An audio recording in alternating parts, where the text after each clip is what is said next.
Bismillahirrahmanirrahim. Assalamualaikum warahmatullahi wabarakatuh. Alhamdulillahirabbil alamin.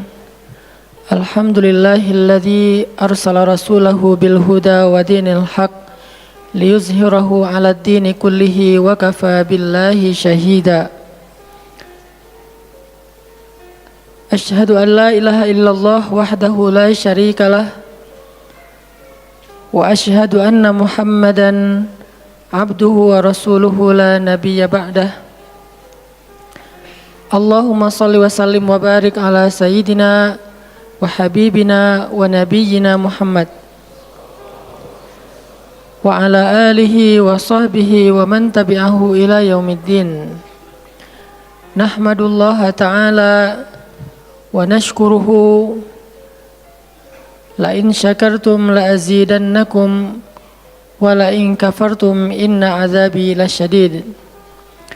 Qala Allah ta'ala fil Qur'anil Karim, a'udzu billahi minasy syaithanir rajim. Bismillahirrahmanirrahim. Wal 'asr innal insana lafi khusr illa alladhina amanu wa 'amilus shalihat wa tawasaw bil haqq wa tawasaw bis sabr. Wa qala ta'ala alam nashrah laka sadrak wa wada'na 'anka wizrak alladhi anqadha dhahrak wa rafa'na laka dhikrak fa inna ma'al 'usri yusra inna ma'al 'usri yusra fa idza faraghta fansab wa ila rabbika farghab. Shadaqallahul azim. Teman-teman semuanya, anak muda Kota Bandung, jamaah tetap sharing time atau sharing night Rabu malam yang dirahmati Allah Subhanahu wa taala. Semua orang di dalam kehidupan dunia itu pernah atau bahkan sering merasakan lelah. Karena dunia ini adalah tempat orang bermujahadah. Semuanya diraih dengan mujahadah. Gak ada yang didapatkan di dunia ini dengan cara yang mudah. Karena tabiat dari dunia itu adalah tempat bersusah payah. Fitrahnya dunia adalah tempat orang bercocok tanam, bukan memetik hasil. Yang namanya bercocok tanam, kalau kita melihat pada kehidupan para petani atau para pekerja di ladang, di sawah, di kebun, maka kita akan melihat akan melihat kelelahan, keletihan dan kesusah payahan yang luar biasa. Itulah tabiat dunia. Berbeda dengan tabiat di surga. Di surga itu semuanya akan didapatkan dengan cara yang mudah. Bahkan sebagian riwayat mengatakan seorang perempuan di surga apabila inginkan seorang anak, maka Allah Subhanahu wa taala akan memberikan anak kepadanya saat itu juga tanpa harus bersusah payah mengandung selama 9 bulan. Saat ini pengen punya anak dengan spesifikasi tertentu, maka saat ini juga dia akan diberikan anak bayi tanpa harus mengandung 9 bulan lamanya. Tanpa harus susah-susah menyusui. Allah akan datangkan untuk dia bayi yang dia sukai, kemudian Allah datangkan orang-orang yang akan, pelayan-pelayan yang akan merawat dan membesarkan bayi itu untuk dia. Karena di sana dia adalah seorang ratu yang tidak perlu lagi bersusah payah. Di surga itu ketika seseorang menginginkan makanan, maka Allah Subhanahu wa taala mendatangkan untuknya makanan dengan cara yang sangat mudah. Bahkan ketika dia menginginkan buah-buahan, maka pohon itu akan menunduk untuknya sehingga dia bisa memetik buahnya tanpa harus bangun dari tempat duduknya jika dia menginginkan itu. Tetapi kalau dia menginginkan sesuatu yang lebih, misalnya dia ingin berjalan-jalan di kebun-kebun di antara banyak kebun surga, lalu dia ingin merasakan memetik pohon sendiri sambil membawa keranjang-keranjang yang indah, maka Allah juga akan memperkenankan keinginannya. Kaifa yasha, sebagaimana yang dia inginkan. Berbeda dengan dunia. Di dunia, apapun yang kita inginkan itu harus melalui mujahadah, melalui ikhtiar. Bahkan ketika kita ingin menjadi orang yang sekedar tidur-tiduran pun, Allah Subhanahu wa taala mentakdirkan tidur pun lelah. Tidur aja capek. Duduk capek. Ada orang yang duduknya capek akhirnya dia berdiri. Ya. Ada orang yang capek berdiri akhirnya pengen duduk. Kapan duduknya capek pengen berdiri? Salah satu yang sering saya alamin itu kalau lagi naik pesawat. Apalagi pesawat penerbangan 9 jam, 10 jam itu pasti capek banget duduknya tuh. Sehingga kita menginginkan seandainya ada uang kita pengen duduk di kelas bisnis. Tapi karena nggak mampu membeli tiket yang 3 kali lipat lebih mahal di kelas bisnis, ya nggak apa-apa lah di kelas yang biasa ekonomi. Tapi ketika lelah 4 jam, 5 jam pesawat berjalan itu udah luar biasa lelahnya, akhirnya berdiri mondar-mandir di antara lorong pesawat. Artinya duduk aja capek. Nggak ngapa-ngapain, suruh duduk doang. Nggak seperti orang dulu yang berangkat haji atau umroh, naik kapal, lewat darat, pas sampai di laut naik kapal dengan ontanya, dengan kudanya. Orang dulu mencari ilmu itu dengan mujahadah yang luar biasa. Dengan naik onta berminggu-minggu, ini naik pesawat cuman 9 jam, capek. Yang nggak ada guncangan, biasanya guncangannya cuman pas di awal sama pas mau landing doang. Di atas udah jarang ada guncangan karena dengan ketinggian tertentu dan pesawatnya besar. Tapi itu juga capek. Naik kereta coba. Dari Jawa ke Bandung misalnya. Sebutlah dari Semarang, dari Malang, dari Surabaya naik kereta 10 jam. Itu aja capek. Nggak usah jauh-jauh, Bandung Jakarta aja 3 jam setengah. Itu pun capek. Atau kita naik mobil, nggak perlu nyetir. Pakai online, duduk aja di belakang atau di sebelahnya si driver, perjalanan setengah jam dari tempat kerja kita ke rumah atau dari rumah ke tempat kerja, ke kampus, ke sekolah gitu. Itu aja capek. Artinya dunia itu emang kayak gitu tabiatnya teman-teman. Tabiat dari dunia itu adalah lelah. Sehingga kalau ada orang yang menghindari capek dengan tidak ngapa-ngapain, itu hal yang agak klise dan naif.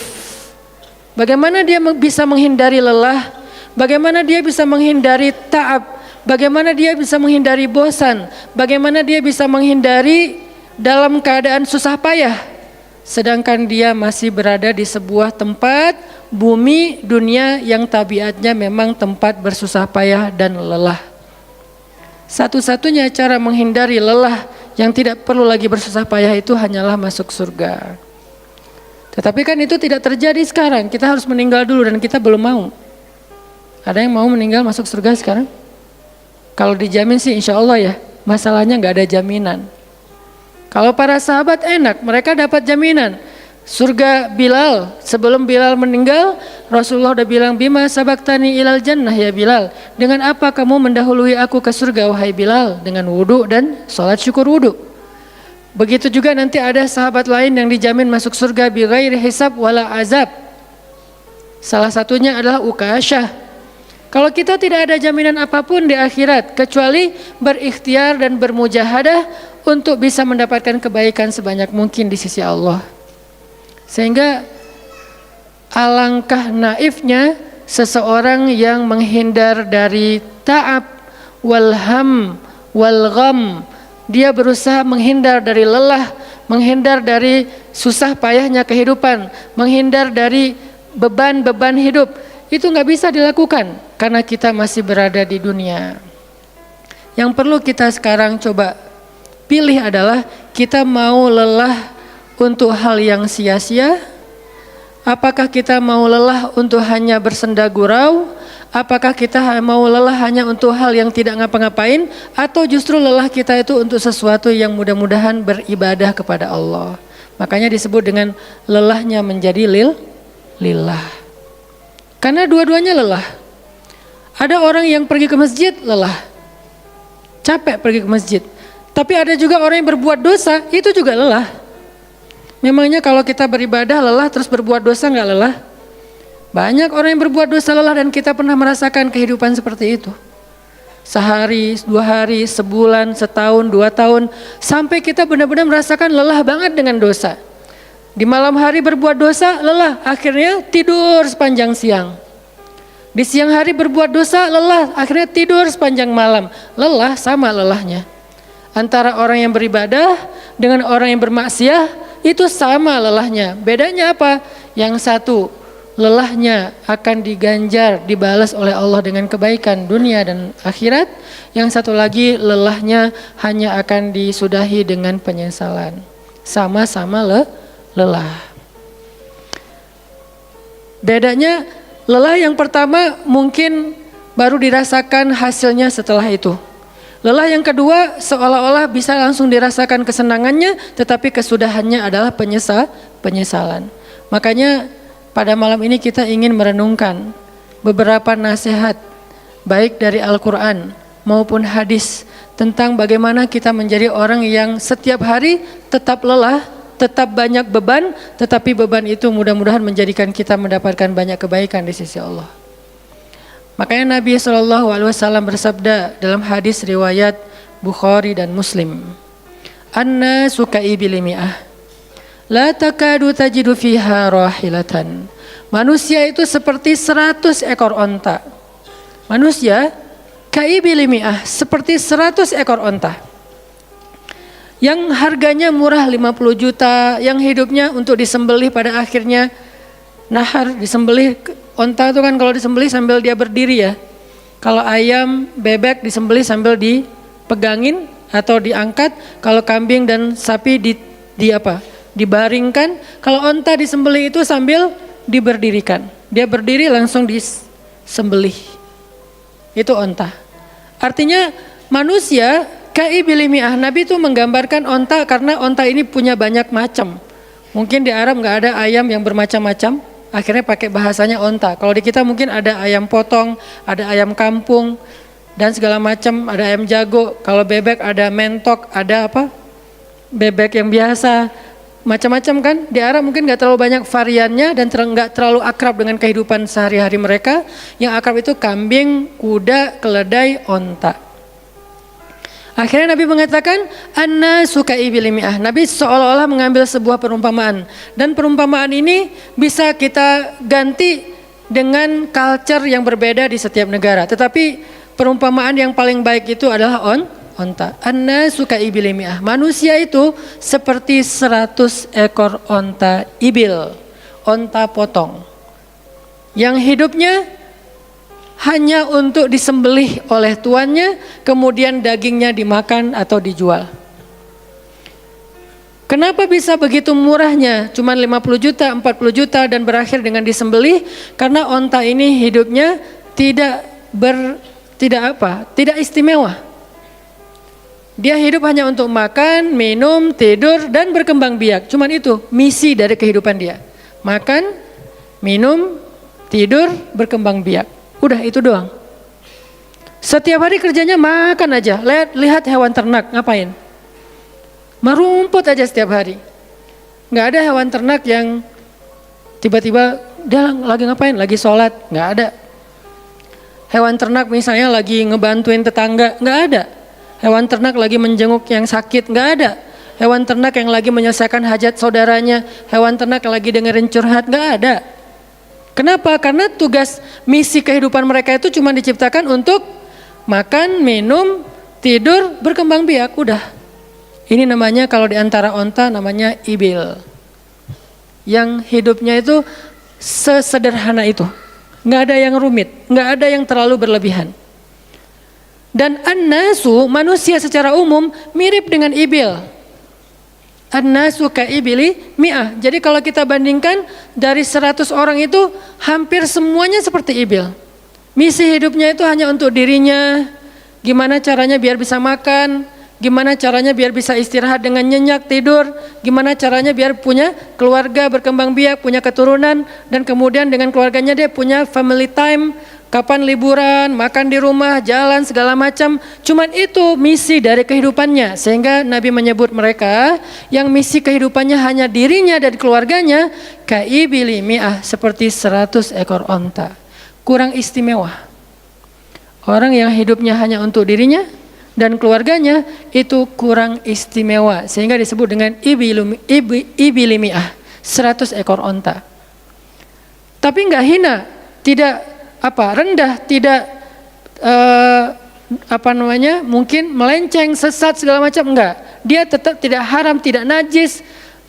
Nabi tidak mengumpamakan manusia seperti seekor anjing, seperti seekor babi, enggak. Karena itu najis, haram dan seterusnya. Onta, makhluk yang hewan yang baik, cuman tidak istimewa. Di sini tidak ada judgement. Nabi itu orang yang nggak suka menjudge. Nabi nggak mengatakan manusia ini semuanya misalnya dengan kalimat celaan, keledai, enggak. Manusia ini misalnya hewan yang najis, enggak. Nabi mengatakan an-nasu ka'ibili mi'ah, manusia itu seperti 100 ekor onta. La takadu tajidu fiha rahilatan. Hampir-hampir di dalam 100 ekor onta itu kamu enggak mendapati satu pun onta yang dikenal dengan nama rahilatan, rahilah. Rahilah itu dari kata rihlah. Rihlah itu udah jadi bahasa Indonesia, rihlah. Kemudian di Inggris-Inggriskan jadi traveling, trip, segala macam. Rahilah dari kata rihlah. Apa itu rahilah? Onta yang bertugas untuk membawa beban tuannya dalam perjalanan panjang, baik itu berdagang maupun berperang. Dia punya misi lain selain makan, minum, berkembang biak, terus dipotong. Enggak, misinya lebih keren. Apa? Membawa beban. Membawa beban tuannya. Itulah rahilah. Sehingga punggungnya adalah punggung yang berkah, karena di atas punggung itu ditaruhkan beban terus menerus oleh tuannya. Berangkat bebannya apa, pulangnya beban apa. Karena orang dulu kalau berangkat berniaga, berdagang ke luar negeri, itu tuh bukan berangkat bawa beban, pulang nggak bawa apa-apa karena udah diuangkan, enggak. Mereka barter konsep perdagangannya. Kalau berangkatnya bawa kain, pulangnya nanti bawa karpet. Berangkatnya bawa gandum, pulangnya nanti bawa sutra misalnya. Tetap aja ada beban karena mereka berangkat jual misalnya ke Syam, dari Mekah ke Damaskus. Nanti pulangnya dari Damaskus ke Mekah bawa lagi barang-barang Damaskus yang bisa dijual di Mekah. Pas berangkat bawa barang Mekah yang bisa dijual di Damaskus, pas pulang membawa barang Damaskus yang bisa dijual di Mekah. Li'ila fi Quraisy ilafihim rihlatash syita'i was-saif. Rihlah syita'i was-saif. Mereka melakukan rihlah pada musim dingin dan musim panas. Itulah ilafu Quraisy, kebiasaan orang-orang Quraisy. Ilafu Quraisy, kebiasaan tradisi orang Quraisy. Apa tradisinya? Berdagang di musim dingin dan di musim panas. Barang dagangannya beda-beda. Kalau musim dingin yang dibawa itu bahan-bahan jaket, bahan-bahan untuk menghangatkan tubuh, bahan-bahan yang kalaupun dia bawa makanan yang biasa dimakan di musim dingin yang menghangatkan tubuh. Kayak misalnya jenis bubur di Arab itu ada namanya adas. Dan itu disebutkan di dalam Al-Quran, di Al-Baqarah. Wa adasiha wa basaliha, ada adas, ada bawang. Adas itu salah satu makanan kesukaan orang Arab di musim dingin. Karena kalau makan adas kayak bubur gitu, dia badannya menjadi hangat. Jadi kayak menghangatkan tubuh gitu. Artinya syita'i was-saif, di musim dingin dan di musim panas, dua-duanya ada barang yang didagangkan. Dan itu adalah ilafu Quraisy, kebiasaan tradisi orang-orang Quraisy. Rihlah. Siapa yang akan dibawa rihlah? Apa yang akan membawa barang dagangan mereka ketika rihlah? Namanya onta rahilah. Onta yang mengangkut beban barang tuannya. Rahilatan. Sehingga onta ini adalah onta yang lebih kuat fisiknya. Onta ini onta yang lebih tangguh perjalanan walaupun mengalami badai. Onta ini onta yang lebih kuat ingatannya sehingga dia menghafal jalan yang dilaluinya. Walaupun terjadi badai dia nggak tersesat. Jarang onta rahilah tersesat. Biasanya yang tersesat itu ibil. Ibil kalau ditaruh di tengah padang pasir, terjadi badai, terus bekas jalannya ketutup dengan pasir, dia bingung. Itu ibil.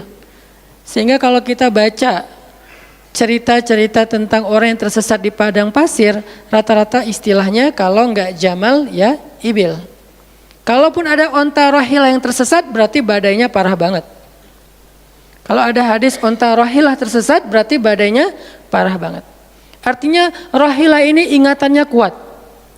Dia kalau lewat satu jalan, setahun kemudian lewat lagi dia masih hafal. Itu rohilatan. Dalam teknologi sekarang kita nyebutnya dengan map. Ada banyak platform aplikasi map digital yang membuat kita bisa menghafal jalan. Dan diupdate terus, jalan ini sekarang macet segala macam. Rohilatan punya kemampuan membaca jalan walaupun mungkin berbeda dengan teknologi sekarang. Itu namanya rohilatan. Ini kata Nabi, la takadu tajidu fiha rohilatan. Manusia itu seperti 100 ekor onta. Dan di antara 100 ekor onta itu atau 100 orang itu, hampir kamu tidak mendapati satupun yang bernama rohilatan, yang mampu mengangkat beban lebih. Sehingga di sini Nabi SAW seolah-olah mengajarkan kita, memotivasi kita agar belajar menjadi rohilah. Manusia itu baru istimewa kalau dia menjadi rohilah, kalau dia mengangkut banyak beban, kalau dia menjadi orang yang paling banyak bermanfaat untuk orang lain. Makanya muncullah hadis, khairun nas anfa'uhum linnas, inna ahabban nasi ilallah anfa'uhum linnas. Dua riwayat hadis yang berbeda. Sebaik-baik manusia, kalau dalam analogi yang pertama, sebaik-baik onta adalah rohilatan. Bukan ibil, bukan nakoh, bukan jamal. Sebaik-baik onta rohilatan. Kenapa kok rohilatan? Karena dia yang paling bermanfaat, soalnya dia yang paling banyak mengangkut beban. Sehingga dengan analogi tentang onta rohilah, kita menerjemahkan hadis khairun nas, sebaik-baik manusia dengan istilah khair. Arti khair itu memberi lebih, arti khair itu bermanfaat.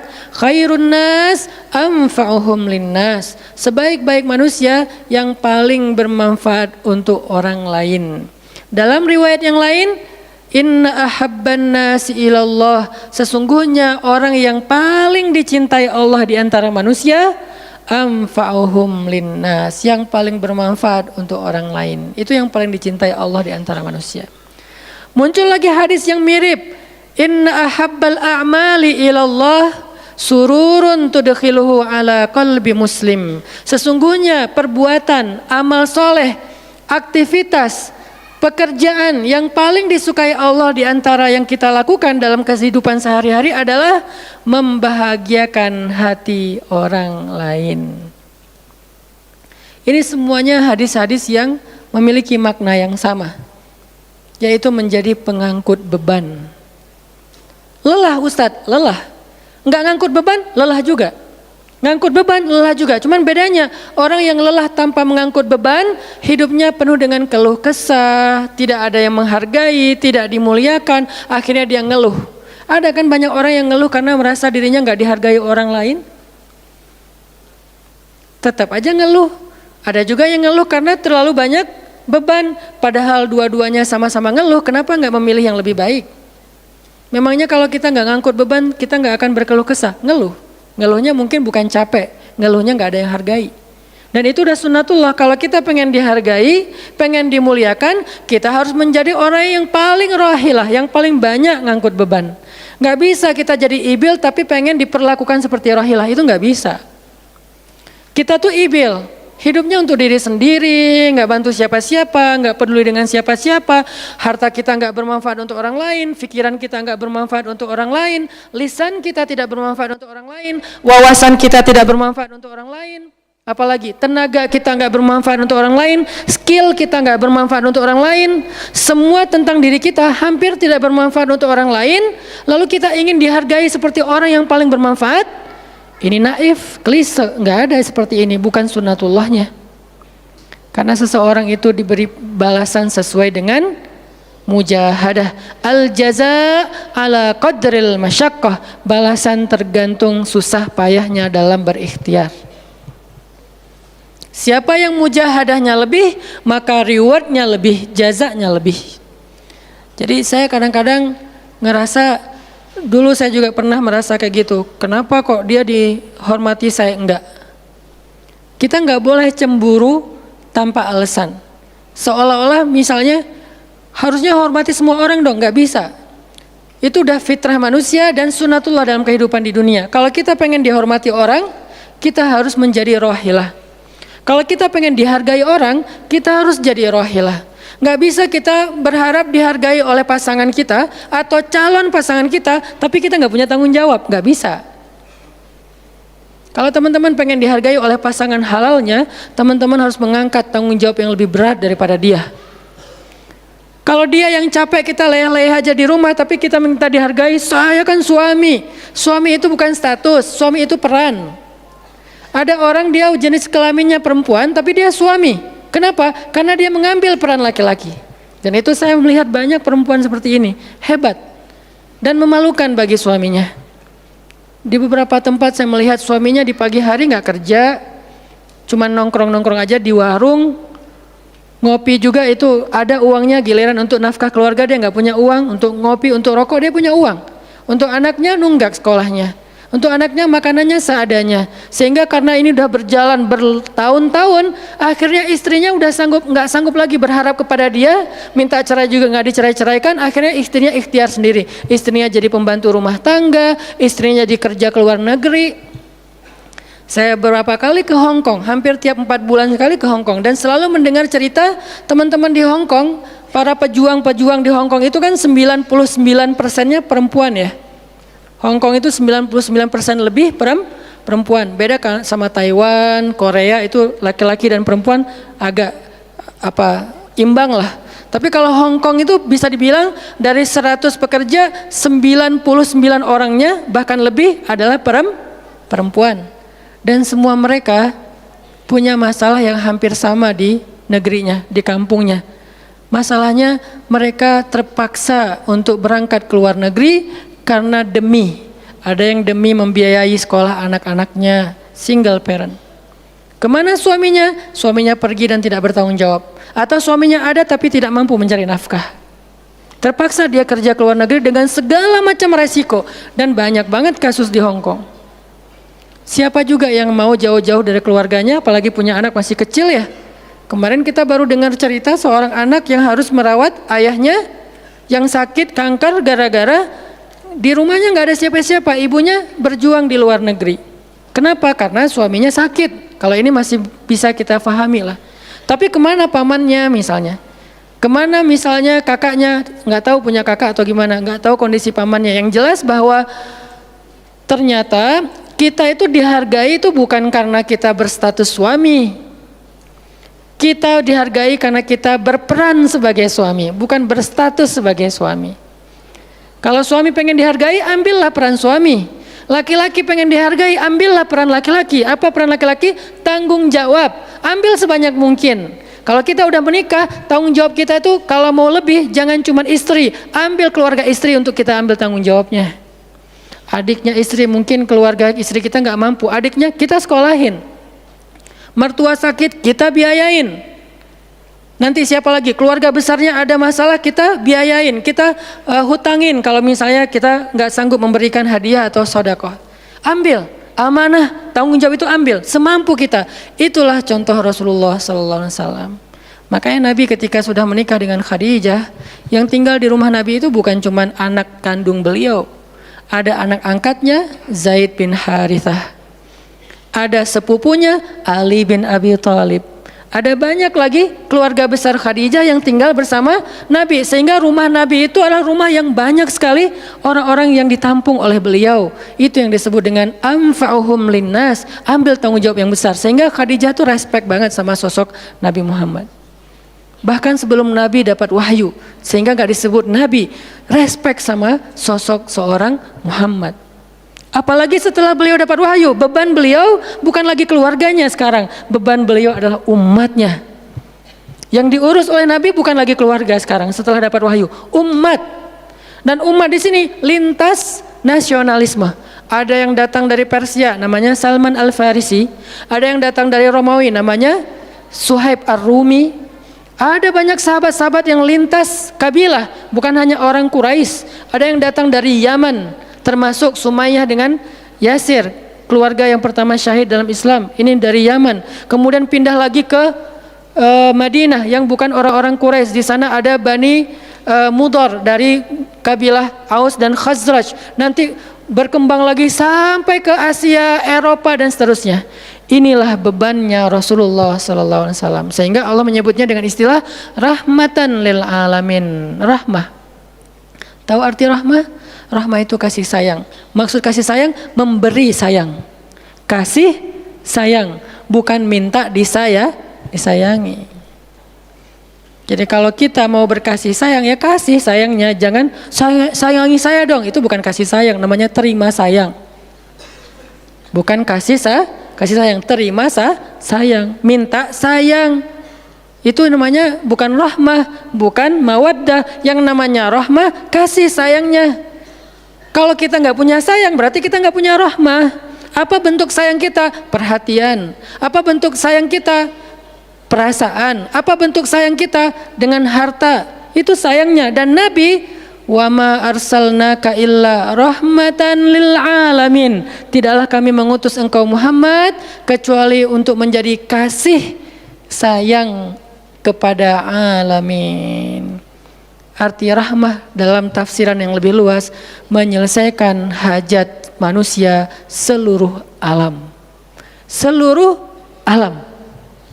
Itulah kenapa Nabi Muhammad menjadi orang yang paling mulia, karena yang diambil bebannya itu bukan satu keluarga Khadijah, bebannya itu bukan satu kota Makkah, bebannya itu bukan cuma orang Arab, alamin. Sehingga Allah mengatakan wa rafa'na laka dzikrak. Kami angkat engkau menjadi manusia yang paling mulia. Karena beban yang diambilnya paling berat. Apa beban Nabi? Apakah cuma ceramah? Enggak cuma ceramah. Kalau cuma ceramah gampang. Saya pernah menjadi penceramah dan saya pernah menjadi programmer dalam dakwah. 8 tahun saya ceramah di Bandung, gampang banget. Dan kalau mau nyaman jadi ustadz, mending saya jadi penceramah aja, gampang banget. Diundang-undang, ustadz mau dijemput? Ya jemput dong, jemput. Ya, ustadz kan dijemput, jarang kita jalan sendiri, seringnya dijemput. Dan karena dia pengen memuliakan kita, dia cari di tempat itu siapa yang punya mobil paling bagus untuk menjemput ustadz. Kalau di kampung, cari siapa yang punya mobil baru yang tahun misalnya 2018 lah, kalau nggak ada 2019. Saya punya, ya udah pinjam ya untuk jemput ustaz. Oh boleh, saya senang, jemput. Kalau perlu yang punya mobilnya sekaligus jadi supirnya, jemput ustaz. Enak jadi penceramah.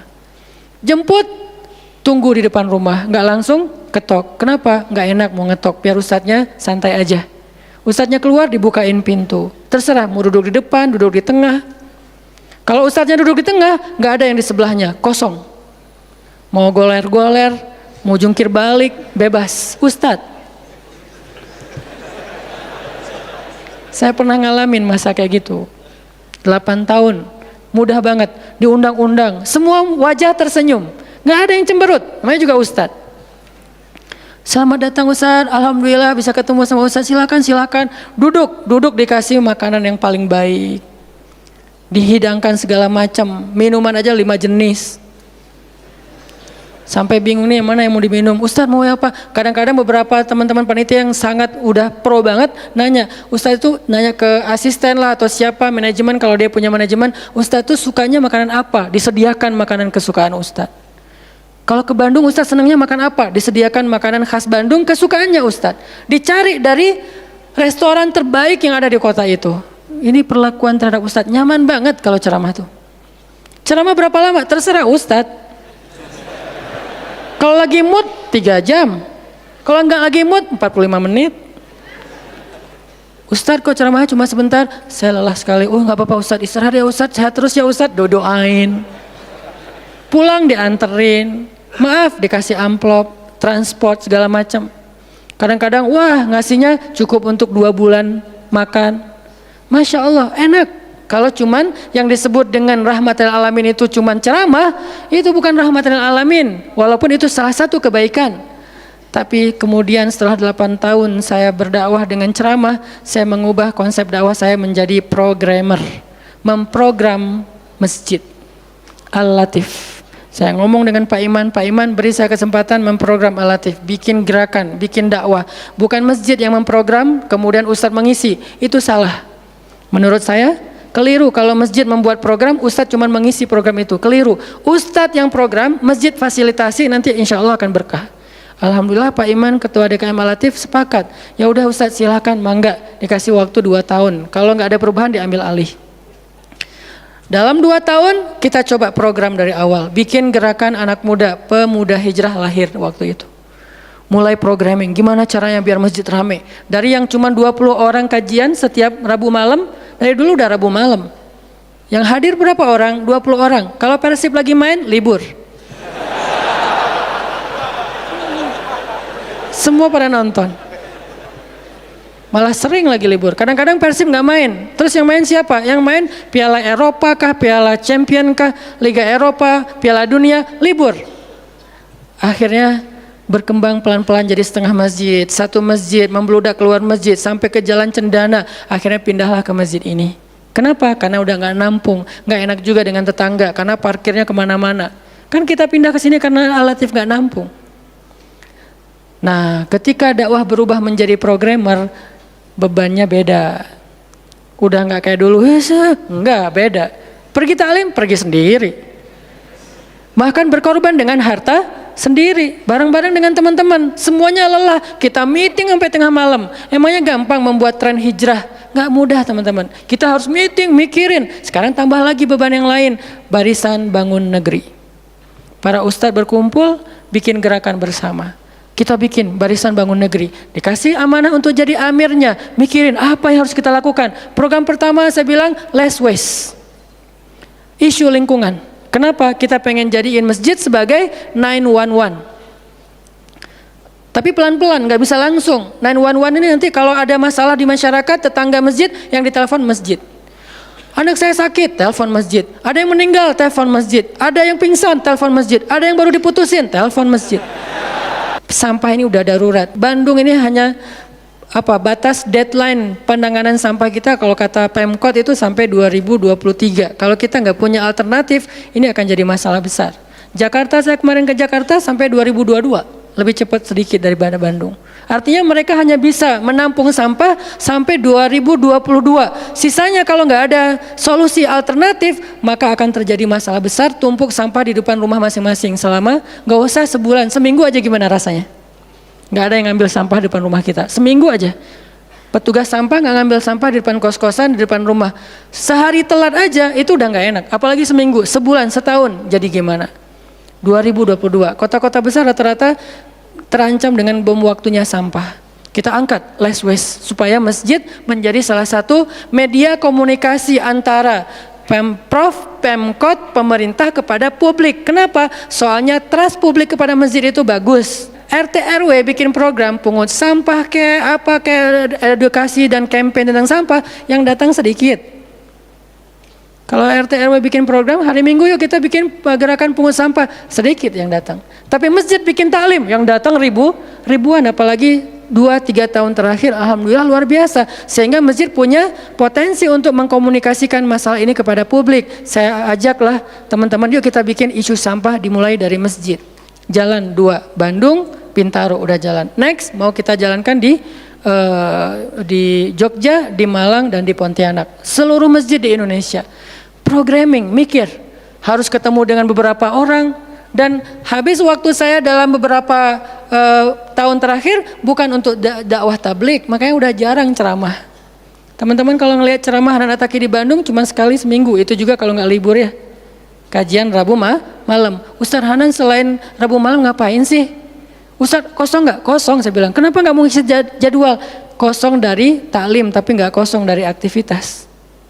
Sehari meeting bisa 5 kali. Dulu saya pernah yang kalau bahasa teman-teman tuh ngeprank jamaah, bukan ngeprank sebetulnya. Katanya Ustaz nggak datang, tiba-tiba datang kan? Itu tuh meeting 5 kali sehari, dari pagi, siang, sore, menjelang maghrib, baru beres isya. Meeting dengan siapa aja Ustaz? Banyak hal yang harus kita bereskan untuk bisa memunculkan satu program kecil. Akhirnya beres isya, saya bilang masih ada jamaah enggak? Sebagian udah pulang Ustaz, tapi yang lain masih pada nunggu, kasihan. Ya udah saya jalan aja ke sini naik motor, sampai di sini isya baru ngisi kajian. Artinya ternyata bebannya beda. Tapi rohilatan itu yang disebut dengan dakwahnya Nabi. Saya baru mengambil sebagian kecil dari Banyak varian dari dan instrumen dakwah Nabi itu cuma sebagian kecil, memprogram, baru masjid. Nabi itu alamin loh.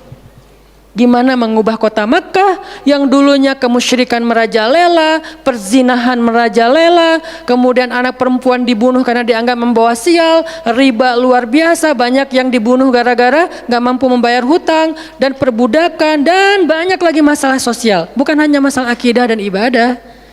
Akidah dan ibadah itu adalah inti masalahnya, kemudian merembet ke masalah sosial, biasanya kayak gitu.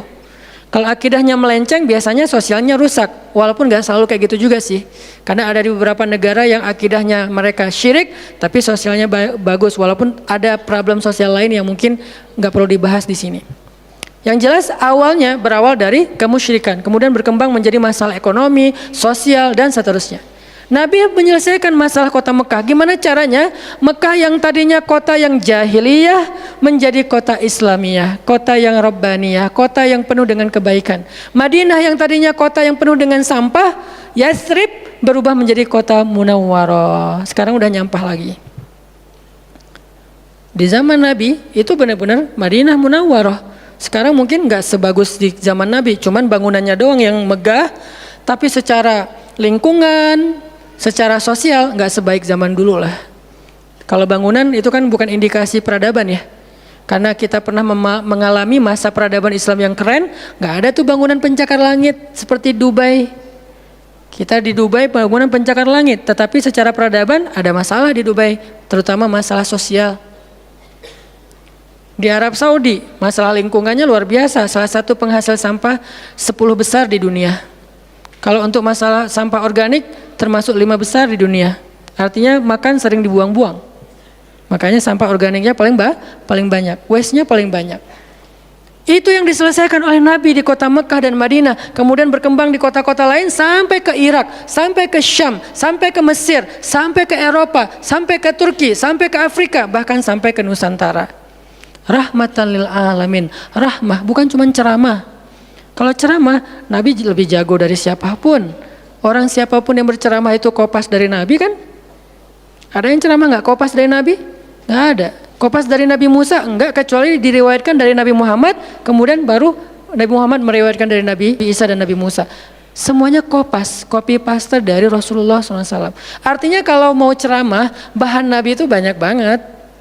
Dan kalau Nabi mau ceramah, yang ngundang pasti banyak banget. Jadilah Nabi dai sejuta umat. Capek pasti setiap hari 5 kajian. Nabi lagi di mana? Lagi di Syam. Sampai 2 tahun ke depan jadwal ceramah penuh. Kalau Nabi mau kayak gitu. Tapi ternyata Nabi bukan cuma ceramah, memprogram umat. Ada yang masalah datang ke Nabi, ya Rasulullah, saya diceraikan oleh suami saya dengan bahasa, kamu bagi saya seperti ibu saya, zihar. Nabi bingung nih, gimana nih zihar? Kok suaminya gitu banget sih sama dia? Ya udah, berarti kamu sudah diceraikan oleh suamimu. Sabar ya, dinasihati, disabar-sabarin sama Nabi. Dia pulang turun ayat surat Al-Mujadalah tentang bab zihar. Ada lagi yang datang rame. Dia yang salah, saya yang salah, dia yang salah. Akhirnya didamaikan sama Nabi. Nabi mau takbir nih, pergi ke masjid mau sholat berjamaah. Mau takbir, ya Rasulullah, di Bani Salamah ada masalah, mereka hampir berperang. Gak jadi takbir, pergi ke Bani Salamah menyelesaikan hajat mereka. Datang-datang jamaah udah sholat, Nabi sholat yang jamaah yang kedua. Artinya rahmah, ngambil beban umat. Belum lagi nanti beban umat yang tertindas di antara Bani Israel, di luar negeri, di Yaman, di Syam. Yang Nabi mengutus para sahabat untuk menyelesaikan hajat-hajat mereka.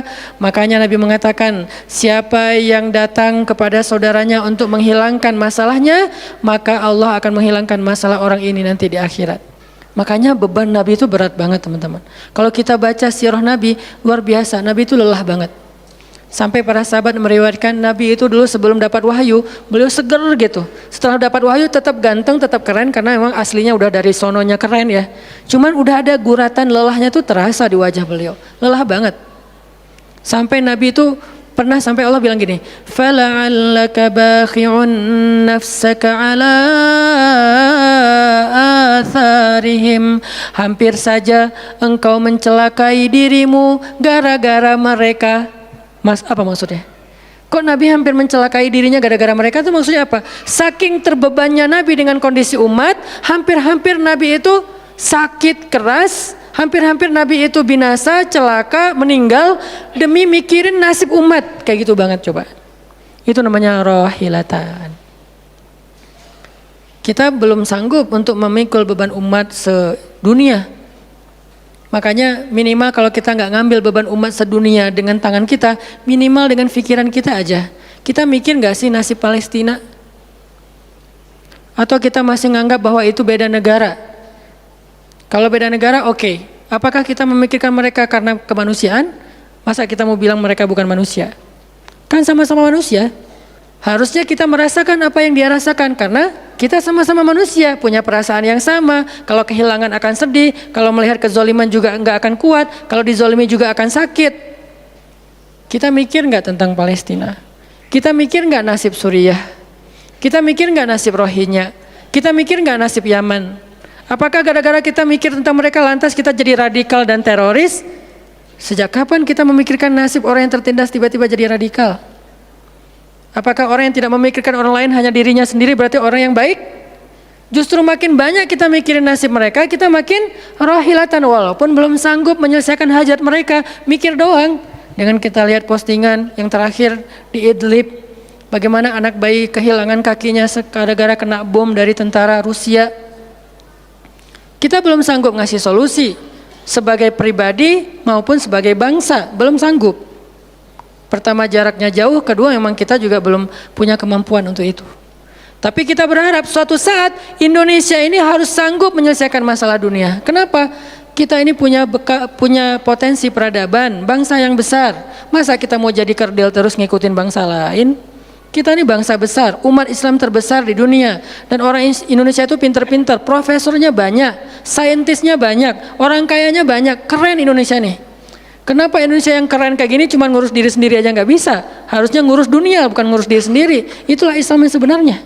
Kita ngurus Rohingya, gimana caranya Rohingya punya tempat tinggal? Kita urus Suriah, kita urus Palestina. Lalu apakah kita memikirkan tetangga kita? Teman-teman lihat deh, salah satu yang mungkin proyek kecil lah. Ini yang karena yang saya tahu, karena istri sendiri yang ngerjain. Lihat rumah teduh Sahabat Iin. Setiap harinya ada yang meninggal dengan kanker ovarium yang gede banget, ada yang kanker yang dulu yang saya bawa Ustaz Abdul Samad keliling di Bandung tuh, seorang anak muda yang udah meninggal, seminggu setelah Ustaz Abdul Samad mengunjungi dia, Rian namanya, meninggal dunia. Alhamdulillah dia sempat ketemu dengan Ustaz Abdul Samad, sempat dinasehati, mudah-mudahan di akhir hayatnya dia setelah dapat nasihat dari UAS, dia jadi sabar, jadi balik lagi ke Allah sehingga husnul khatimah. Datang kita ketemu dengan Rian, habis ininya. Gara-gara apa? Gara-gara pernah kecelakaan di laut, terus jadi kayak kanker kulit, luar biasa. Itu parah banget. Dan itu nggak satu kasus, banyak. Di Jawa Barat aja udah banyak banget, apalagi Indonesia. Apakah kita mau mengambil beban itu? Atau kita bahkan melihat juga nggak mau, karena ngerasa nggak kuat, nggak berani. Terus kapan kita kuatnya? Kalau kita nggak kuat, namanya bukan rohilah. Yang namanya rohilah itu harus kuat. Dikuat-kuatin kalaupun nggak kuat. Sudah seberat apa beban yang kita ambil selain, dan itu nggak bisa bahasanya diambil sebagian dibuang sebagian yang lain, enggak. Minimal kalau yang di dekat kita mengambil bebannya sampai menyelesaikan hajatnya dengan harta, mungkin dengan skill, dengan network, dengan minimal dengan sosial media kita repost, ya ada yang bisa bantu ini, enggak. Kalau yang di luar negeri karena kita nggak sanggup menyelesaikan, minimal dengan pikiran dan doa, kasihan ya mereka, doain terus karena doa kita itu ngaruh. Jangan berpikir mendoakan mereka itu nggak ngaruh itu. Mempercepat datangnya pertolongan Allah. Minimal dengan doa kita, Allah kuatkan hati mereka. Minimal. Dengan doa kita, Allah kuatkan hati saudara kita di Yaman, yang kelaparan di Syam, di Palestina, di Rohingya, di Turkistan, yang masih dalam campnya orang-orang komunis. Minimal doa kita menguatkan hati mereka. Kan berarti membantu. Ada orang yang ketika dapat musibah, kita datang nggak bisa ngasih solusi, tapi begitu kita nasihati lalu kita doakan, itu udah membantu dia, minimal hatinya jadi lapang. Kemudian kita doakan, dia merasa diperhatikan. Bukankah itu sebuah bantuan? Dan itu rahilah. Semuanya aja yang di luar negeri kita pikirkan, apalagi yang di dalam negeri, semampu kita. Makanya nama barisan kita tuh Barisan Bangun Negeri. Kalau ditanya, apa Ustadz tujuan bikin gerakan Barisan Bangun Negeri? Ya bangun negeri. Masa masih ditanya ya? Karena masih ada yang nanya, ngapain sih tuh ustadz-ustadz ngumpul mau bangun negeri? Itu udah jelas dari namanya juga. Terus santrinya ngapain? Namanya Santri Bangun Negeri. Ustadznya Barisan Bangun Negeri, ada 2 nama. Para guru, saya pelan-pelan pengen ngumpulin para guru-guru yang seleting. Supaya kita barengan, ngumpulin pelan-pelan. Namanya Barisan Bangun Negeri. Nanti teman-teman yang ngikutin para guru, para santri, namanya Santri Bangun Negeri. Jadi kalau ditanya mau ngapain, mau bangun negeri. Programnya apa? Pertama, program isu lingkungan. Nanti naik lagi isu sosial, naik lagi isu healthcare, kemanusiaan, kesehatan, dan seterusnya. Kan itu tugas pemerintah, kita nggak mau menyalahkan siapapun, udah capek berdebat. Tugas kita sekarang, siapa yang pengen jadi rohilah? Itu yang dilakukan para guru kita sekarang teman-teman di Barisan Bangun Negeri. Mikir, kemarin saya 40 jam nggak tidur. Dari Bandung ke Jogja. Di Jogja ada acara, udah beres acara, kita ada meeting yang penting banget, yang bikin saya sesak sampai sekarang. Itu ada diskusi yang saya tidak bisa sampaikan ke publik. Itu diskusi dari jam 11 malam sampai jam setengah 4 subuh. Kenapa diskusinya sampai malam Ustaz? Karena besok kita semuanya udah pada bubar, udah pada pulang masing-masing ke negerinya, sehingga nggak sempat ketemu. Ketemunya kita cuman malam Selasa. Selasa subuh pesawatnya udah mulai ada yang pesawat jam 5, jam 6, jam 7. Jadi malam itu harus kita selesaikan meeting kita. Meeting lah kita sampai jam setengah 4 subuh. Beres meeting langsung ke bandara. Saya dengan salah satu ustadz ke bandara berdua, naik flightnya pas bareng. Belum selesai tadi meetingnya, meeting lagi di pesawat. Dari Jogja ke Jakarta. Di Jakarta saya ketemu dengan beberapa teman-teman yang pengen mendukung program pesantren yang sedang kita dari setahun yang lalu ingin kita buat. Tapi juga belum cukup untuk membebaskan lahan. Karena kita butuh 15 M membebaskan lahan. Alhamdulillah udah terkumpul sekitar 2 M. Masih jauh dari target. Baru membebaskan lahan. Belum membangun. Akhirnya bahasa istri saya ngamen di Jakarta dari pagi, siang, sore, malam. Malam pulang. Di kereta juga diskusi lagi sama istri karena ada beberapa program yang harus kita bereskan. Sampai rumah jam 12 malam. Jadi 1 hari setengah. Hampir 2 kali 24 jam baru istirahat. Itu kalau programming. Beda dengan ceramah. Diundang ke Jogja. Ustadz ceramahnya di Jogja. Oke, jam berapa? Isya. Ya udah saya datangnya maghrib. Terbang jam 5 sampai di sana maghrib. Ceramah, beres ceramah saya tidur. Gampang kan? Beres ceramah jam 11 malam balik ke hotel. Dipesankan hotel sama panitia. Hotelnya mau yang gimana Ustadz? Terserah, yang dekat-dekat aja biar nggak capek di jalan. Oh ya Ustadz, dikasih hotel biasanya yang enak, yang deluxe. Masuk ke hotel, mandi air hangat. Ya. Beres mandi air hangat, pesan makanan online. Karena tadi belum makan, misalnya kalau telat makan juga, pesan datang ke kamar. Kadang-kadang saya cuma pesan 1 jenis, mereka pesan 3 jenis. Saya belum makan, lapar, boleh nggak pesan sate? Oh boleh Ustaz. Datang sate, datang mie godok, datang apa, banyak. Semuanya ditaruh di depan kamar. Ustaz, ini udah ada makanannya. Masya Allah makanannya banyak gini. Kalau cuma ceramah, habis makan jam 12, tidur. Bangun sholat subuh, beres subuh, olahraga. Ya, karena di hotel treadmill. Beres treadmill, berenang. Beres berenang, breakfast. Beres breakfast, terbang ke Bandung. Kan enak ya? Kalau cuman ceramah. Jadi kerjanya cuman 1,5 jam pas ceramah. Itu juga santai. Namanya juga ceramah gampang. Tapi kalau programming, buat program kayak tadi ceritanya, meeting nggak beres-beres. Sampai enak dengan meeting. Kopi entah berapa gelas. Ada yang digulaan, ada yang nggak digulaan. Ada yang pakai susu, ada yang nggak pakai susu. Sampai diistilahkan yang nggak pakai susu kopi akhi, yang pakai susu kopi ukhti. Semua jenis kopi. Artinya rohilatan. Ternyata memang benar kata Nabi, manusia itu seperti 100 onta, sedikit yang rohilatan. Makanya sekarang kita mau milih mau jadi rohilatan atau mau jadi 100 onta. Dimulai dari hal yang kecil. Saya ngajak teman-teman, yuk kita jadi rohilah, kita angkat beban negeri kita, beban bangsa kita. Saya pengen banget masjid itu jadi kayak rumah teduh. Sekarang yang menjalankan pasien kanker kurang mampu se-Jawa Barat, salah satunya rumah teduh itu.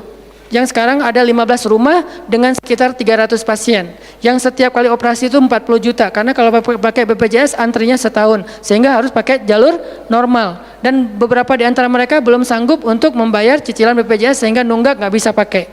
Kita selesaikan. Harusnya itu dilakukannya oleh masjid. Kenapa? Karena potensi zakat, infak, sedekah, kenceleng masjid gede. Jangan cuma dipakai buat renov. Jangan cuma dipakai buat pengumuman hari Jumat. Kenceleng minggu ini 300 juta. 300 juta di sebelah masjid ada orang lapar. Berarti ngapain 300 juta teh? Harusnya 300 juta itu kenceleng minggu ini. Harusnya 300 juta. Tapi tinggal 10 juta. Kenapa? Beban umat diangkat semua sama masjid. Itu cita-cita kita, pengennya masjid itu menjadi, makanya ada hashtag masjid peradaban. Apa masjid peradaban? Masjid rohilah, masjid yang mengangkat beban umat, bukan cuma membuat program jihad, pengajian hari Ahad. Udah lewat lah masa kayak gitu-gitu, udah nggak keren. Nih saya tantang masjid-masjid yang ada di Indonesia, jangan hanya fokus dengan taklim. Taklim itu udah banyak dan mudah melakukannya, kurang challenging. Coba masjid mikirin masalah sekitarnya, satu masjid mikirin satu RW kalau masjidnya kecil. Kalau masjidnya masjid kecamatan, mikirin satu kecamatan. Kalau udah beres dengan kecamatannya, nggak ada lagi masalah, pergi ke kecamatan sebelah. Kolaborasi dengan masjid kecamatan sebelah, yuk selesaikan masalahnya. Bisa banget kalau masjid mau. Tapi serahkan programnya ke ustadz yang ngerti harokah, yang ngerti pergerakan. Dan sekarang udah banyak ustadz yang ngerti pergerakan. Baru kita akan melihat Indonesia yang luar biasa. Terus apa yang bisa kami lakukan Ustadz? Yuk bareng-bareng dengan saya, dengan pemuda hijrah, dengan para guru barisan bangun negeri, kita bangun deh Indonesia semampu kita. Dengan apa? Dengan skill kita masing-masing, dengan potensi kita masing-masing. Ada yang punya harta dengan hartanya, ada yang punya kemampuan skillnya dengan skillnya. Saya udah berkali-kali menjelaskan, skill itu untuk dakwah penting, bukan hanya penceramah. Nah, mau nggak nih teman-teman? Yuk kita bangun Indonesia. Sekarang kita mikirin apa yang bisa kita lakukan untuk Indonesia, masing-masing dengan potensi kita. Karena kita anak masjid, anak masjid. Karena kita banyak sering ke masjid, ya udah kita bangun Indonesia dengan cara masjid. Dan ternyata cara masjid itu bukan cuma Allahu Akbar dan Subhanallah, salam, enggak. Yang dibicarain di masjid itu bukan cuma juz-juz Al-Quran, tapi masalah umat. Karena Nabi membicarakan masalah umat itu di Masjid Nabawi. Yang kita pengen ke sana, berharap banget bisa umroh. Apakah di Masjid Nabawi itu cuma ada raudhah kemudian orang berdoa egois banget pengen masuk surga sendiri? Enggak. Di raudhah itu Nabi dengan Jibril bicara tentang umat. Gimana caranya umat ini selesai masalah mereka. Sampai ke penjuru dunia. Yang terjajah dibebaskan dari penjajahan, yang terzolimi dibebaskan dari kezoliman. Itu namanya rahilah. Saya yakin di sini banyak potensi dan skill yang keren-keren. Coba berikan skillnya untuk dakwah, dedikasikan skillnya untuk agama. Yang kalau kita dedikasikan untuk agama, insya Allah untuk bangsa dan negara udah pasti. Karena agama kita itu bukan agama ritual. Agama kita ini adalah agama kehidupan. Sehingga yang ada di dalamnya bukan cuma bab sholat, tetapi juga bab orang sakit. Dan kita tahu banyak hadis tentang itu, bab lingkungan, dan kita mulai tahu hadis-hadis tentang itu. Yuk kita dedikasikan skill kita, potensi kita, harta kita untuk agama Allah, kita angkat beban umat bareng-bareng. Karena kalau saya ngangkat sendiri, saya paling-paling ngangkat sanggupnya itu 100 kilo, itu juga udah ngos-ngosan. Tapi kalau kita ngangkat bareng-bareng, bisa bertonton beban umat kita angkat. Mudah-mudahan dari kajian mager ini, mudah-mudahan kelak kita bisa menjadi orang yang mudah bergerak, sanggup bergerak, dan geraknya bersama-sama. Barakallahu fikum, billahi taufiq wal hidayah. Allahumma inna nas'aluka ridhaka wal jannah wa na'udzubika min sakhatika wan nar. Allahumma a'inna ala dzikrika wa syukrika wa husna ibadatik. Rabbana habbib ilainal iman wa zayyinhu fi qulubina wa karrih ilainal kufra wal fusuqa wal isyan waj'alna minar rasyidin. Rabbana atina min ladunka rahmah wa hayyi' lana min amrina rasyada. وهيئ لنا من أمرنا رشدا وهيئ لنا من أمرنا رشدا واجعل لنا من كل ضيق مخرجا ومن كل هم فرجا ومن كل عسر يسرا ربنا آتنا في الدنيا حسنة وفي الآخرة حسنة وقنا عذاب النار وصلى الله على سيدنا محمد وعلى آله وصحبه أجمعين والحمد لله رب العالمين والسلام عليكم ورحمة الله وبركاته.